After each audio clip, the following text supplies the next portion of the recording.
Ahojte všetci, v dnešnej 3. epizóde Studiolab si ukážeme, ako nahrať váš obľúbený basový aparát s tým, že použijeme princípy z minulého dielu a naučíme sa ešte niečo nové, nejaké tie extra tričky, ktoré sa vždy hodia.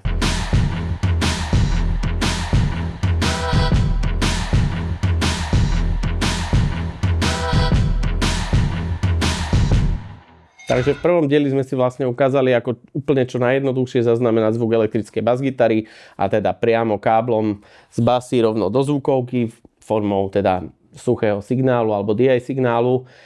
Dneska sa naučíme, ako si to trošku skomplikovať a prečo si to vôbec komplikovať tým, že zaznamenáme zvuk basy aj na mikrofón, a teda zvuk nášho basového komba alebo čo máme, a kombinovať ho teda aj s DI signálom, alebo v prípade, ak to vôbec tieto dva signály nechceme kombinovať, páči sa nám zvuk, ktorý sme nahrali mikrofónom z komba, stále DI signál môžeme využiť na to, aby sme si mohli ľahšie náš nahratý take editovať. Pretože DI signál má výhodu tú, že je naozaj suchý a jasný a vidíme na ňom píky a taky našich vlastne notičiek, čo hráme, a tým pádom sa vieme v projekte ľahšie orientovať, kde sme brnkli a kam to treba, dajme tomu, posunúť. Ak treba, ak nehráte ako Thundercat náhodou. Aby sme si paralelne mohli nahrať zvuk nášho komba a zároveň zaznamenať aj DI signál, potrebujeme takýto jednoduché zariadenie s názvom DI Box. Tento DI Box je konkrétne pasívny, to znamená, že nepotrebuje žiadne napájania. Túto značku na muzikery nenájdete, ale nie je to nič špeciálne. Napríklad značka DI Boxov Palmer, ktorých produkty nájdete na muzikery, sú úplne plnohodnotnou v podstate náhradou k tomuto, čo vidíte, a majú tie isté vstupy a výstupy.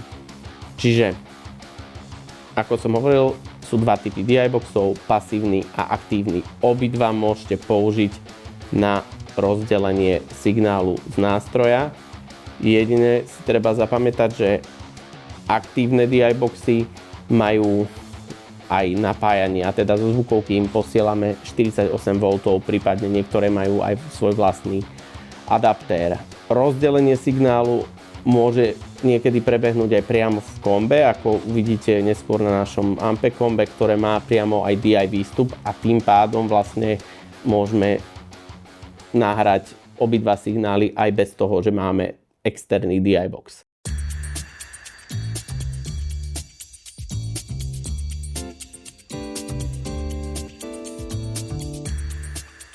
Tu už máme naše basové kombo, ktoré budeme dnes nahrávať. Je to v našom prípade Ampeg RB115. Ďalej k tomu budeme potrebovať, aby sme paralelne vedeli teda nahrávať aj suchý signál, aj zvuk z komba, ktorý zachytíme na mikrofón. Jeden z týchto dvoch, ktorý si vyberieme, povieme, prečo sme si ktorý vybrali. Potrebujeme teda rozhodne DI box, čo sme si ukazovali, na to, aby sme signál rozdelili. Jeden dlhší nástrojový kábel, ktorým pôjdeme z nášho nástroja do DI boxu. Jeden kratší nástrojový kábel, ktorým pôjdeme z DI boxu z výstupu True do nášho komba. A dva XLR káble, jeden, ktorý použijeme na to, aby sme pripojili výstup z mikrofónu do zvukovky, a druhý XLR kábel, s ktorým pripojíme výstup z DI boxu, a teda náš suchý signál, ktorý už je impedančne upravený a premenený na symetrický signál kvôli menšej stratovosti pri prenášaní na dlhšie vzdialenosti. Tak tento výstup si zapojíme opäť XLR káblom do zvukovky a nahrávame ako ďalšiu stopu. Takže do rôznych žánrov samozrejme hľadáme rôzne zvuky basgitár a musíme si predtým, ako vôbec ideme niečo nahrať, rozmyslieť vlastne, čo od toho trošku čakáme a prečo nahrávame aparát, čo očakávame od toho zvuku z komba a čo očakávame teda od toho zvuku suchého signálu. A preto to nahrávanie ja som vybral dva mikrofóny, ktoré sú bežne dostupné a ja ich teda používam v štúdiu veľmi často. Tento mikrofón všetci poznáte z podcastov, Shure SM7B. ktorý nemá síce toľko basov, ale páči sa mi jeho charakter stredov a teda ak by som to bral, že chcem si zaznamenať z komba skôr nejaký charakter stredov a teda aj skreslený zvuk pri nejakých tvrdších žánroch, metal, punk, rock a tak ďalej. Použil by som skôr teda tento mikrofón, ktorý má podľa mňa trošku ešte krajšie stredy a nahral si teda z komba na tento mikrofón. Nastavím si nejaký skreslený zvuk, čo sa mi páči a viem, že tie basy doplním z DI signálu. Kombináciou vlastne zvuku komba nabraného na mikrofón a toho DI signálu vieme docieliť to, že máme oveľa extrémnejší zvuk z komba aj toho skreslenia bez toho, aby sme prišli o tie basové frekvencie, o ktoré nám samozrejme pri base ide, aby sme mali tie spotky čisté a preto ten signál aj takto rozdeľujeme. Ak by som chcel však použiť len zvuk, dajme tomu z komba a DI signál použiť len ako nejakú zálohu, či ako to mám povedať.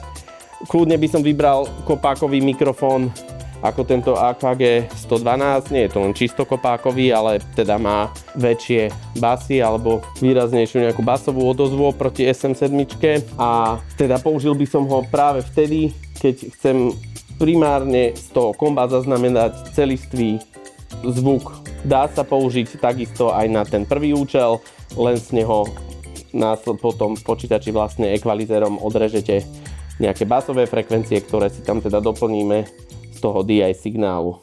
Takže zoberieme si basu. Ja som sa za nejakú minútku zoznámil s týmto basovým kombom.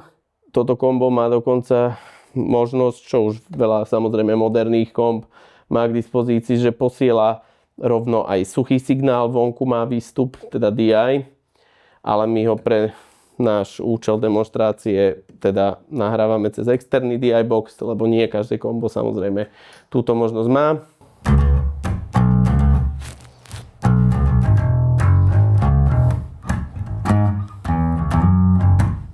Úplne solid, čistý zvuk.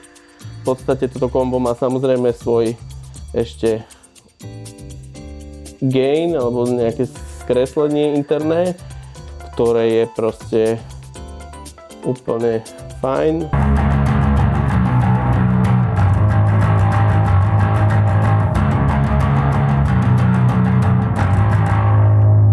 Ako sme si ukázali už v minulej epizóde, čím umiestnime mikrofón viac na stred reproduktoru, tým bude zvuk výškovejší alebo jasnejší, stredovejší a čím viac ideme k okraju, tým je zvuk temnejší. Čiže ak máme nastavený zvuk, ktorý sa nám páči, ale teda v nahrávke nám príde, že moc temný alebo moc teda abrazívny alebo nepríjemný pri tých vyšších tónoch, môžeme teda pohnúť horizontálne mikrofónom von zo stredu a zvuk tým pádom trošku stemniť, alebo teda na ňom tým spôsobom pridať basy.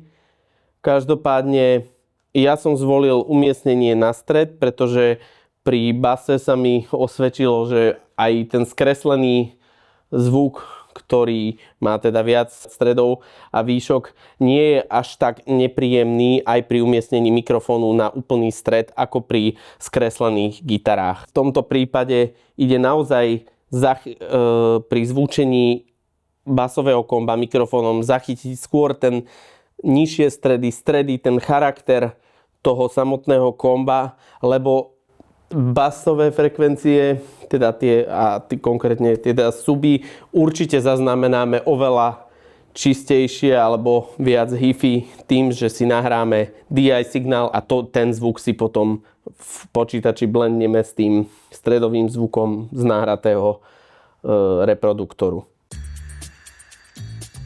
Ak máte vo svojom domácom prostredí možnosť toto hrajúce kombo niekam schovať, či už zavrieť ho do skrine alebo do nejakej druhej izby, tak aby vás čo najmenej ovplyvňoval ten presluch toho komba v tom mieste, kde nahrávate, a teda za počítačom, tak treba urobiť a dať to kombo ďalej. Samozrejme to prináša ďalšiu výzvu a teda ako dostať ten nástrojový signál do ďalekejšej miestnosti bez toho, aby ten signál výrazne degradoval. Degradáciou v podstate rozumej 10-metrový gitarový kábel stráca výšky.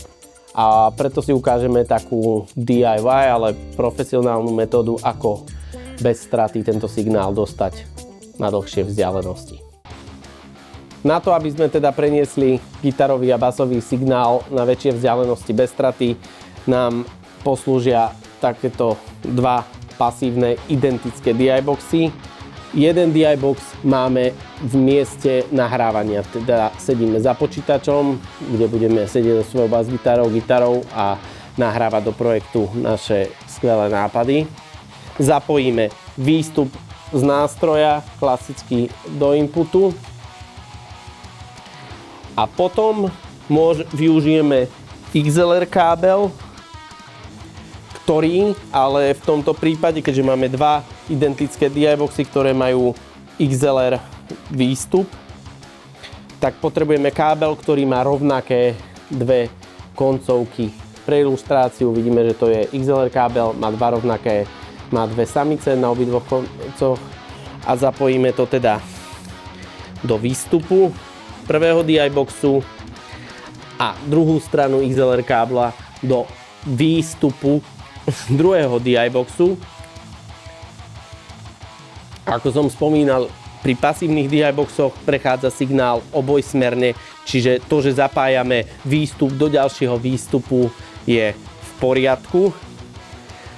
A to je ten teda princíp toho prenosu, keďže symetrický signál, ktorý už ide po tomto XLR kábli, ktorý samozrejme v praxi môže byť 10, 20, 30 metrov, aj 40 metrov so znesiteľnou stratou, ale teda výrazne dlhší ako gitarový kábel nástrojový. Teda bez straty nám pomôže previesť z jedného DI boxu do druhého náš gitarový signál, ktorý opäť v tomto mieste meníme zo symetrického na nesymetrický nástrojový signál a teda do inputu v tomto prípade zapájame jack v mieste, kde máme kombo a teda druhá strana jacku už ide napriamo do komba. Všetko máme konečne zapojené. Do prvého kanálu na zvukovej karte nám ide suchý DI signál a do druhého kanálu nám ide výstup teda z mikrofónu na kombe. Budeme nahrávať opäť na sluchátkach, aby sme eliminovali teda pri tom nahrávaní ten presluch živého komba v miestnosti a môžeme ísť v podstate na to.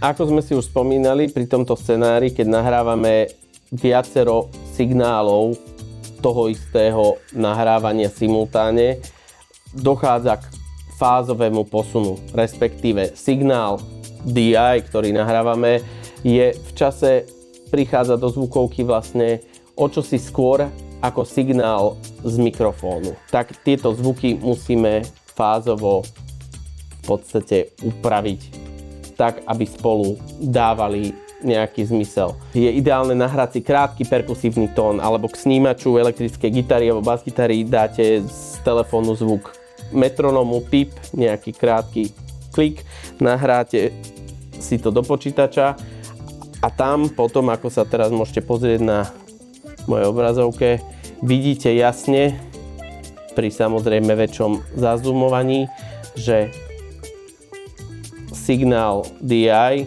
vo vrchnej stope prichádza do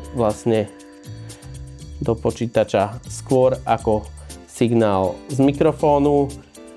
Keď si to prepnem na zobrazenie v samploch, lebo naozaj tu sa nejedná skoro že ani o milisekundy, ale skôr mikrosekundy. V našom prípade je to nejakých 29, ak to správne pozerám, cca 29 samplov, čiže aby sme tieto dva signály v čase zjednotili, tak posúvame ten, ktorý prichádza skôr doprava. Teda od tých 29 samplov, toto je zvuk DI a spodný track je zvuk mikrofónu. Posúvame DI stopu vlastne o 29 samplov doprava. Robíme to, teda v každom dávku sa ten plugin bude volať inak, ale v princípe je to delay, ktorý dokážete meniť hodnoty v samploch. Pro Toolse sa to volá Time Adjuster, takže vyberám si plugin Time Adjuster, dávam ho na stopu DI-ka. Ja som si tam už predtým nahodil tú hodnotu 29 samplov, ale teda nahodíte tú hodnotu, ktorú ste si namerali a teraz si to spolu môžeme porovnať, ako to ovplyvňuje výsledný zvuk pri kombinácii týchto dvoch signálov. Takže púšťam s vypnutým posunom.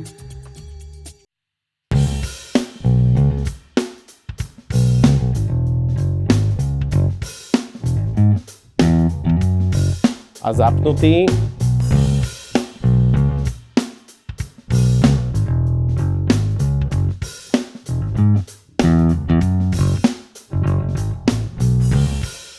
Počuli sme, že sa signál zmenil, ale teda aspoň ja mám subjektívne pocit, že k horšiemu, pretože nejde len o to, či sú dva signály rovnako začínajú v tom istom bode v čase, ale či je aj polarita týchto dvoch signálov tak prepnutá, že to tomu signálu skôr pomáha ako ubližuje. Najjednoduchšou metódou je vždy, keď prepíname na dvoch signáloch polaritu alebo nesprávne teda fázu, toto sa to používa oveľa častejšie. Keď prepneme na jednom z tých signálov polaritu, počúvame, či majú tieto dva signály spolu, keď ich prehrávam súčasne a zmením polaritu na jednom, či spolu majú viac basov alebo menej basov.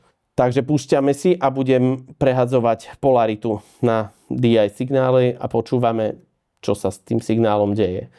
Časový posun o 29 samplov, ešte raz. Normálna polarita, alebo teda pôvodná. Obrátená. Hneď sme si všimli, že zvuk sa trošku zatemnil, alebo teda má výraznejšie basy, čo je v našom prípade super. A aj keď sme si namerali teda nejakých 29 samplov ako ten časový rozdiel, kľudne môžeme tam experimentovať s hodnotami plus, minus, 2-3 sample skúšať, že či to nebude ešte lepšie. Keď už máme takto v čase zjednotené tieto dva signály, tak si už môžeme len volumom meniť pomer týchto dvoch signálov a nájsť si ten správny blend, správny cháp, taký, aký sa ti páči.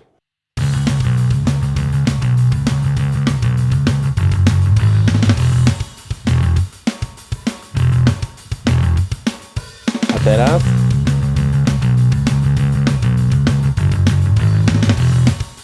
fázovým posunom aj s polaritou obrátenou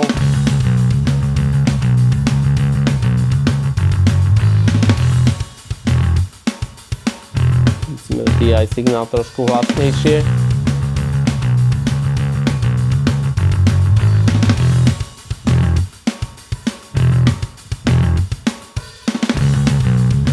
Vypnuté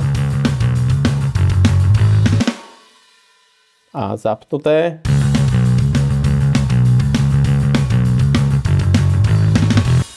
Ten rozdiel nie je obrovský, ale aspoň ja teda počujem na sluchátkach rozhodne, že ten signál, DI signál, na ktorom zapneme teda plugin s časovým posunom aj s obrátenou polaritou, zrazu lepšie funguje, s tým ampom zvuk je ako keby trošku viac punčí a pevnejší.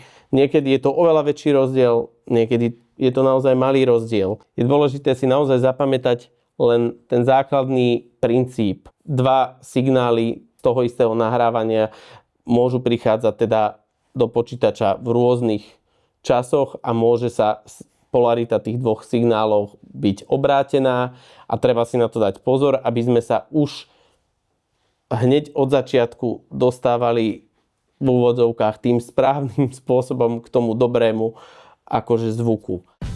Toto sú vlastne fyzikálne javy, ktoré sa pri nahrávaní týmto spôsobom prejavujú a keď o nich viete, tak ich viete využiť v svoj prospech. To je celé. Teším sa na ďalší diel, v ktorom si teda ukážeme pravdepodobne nahrávanie akustickej gitary.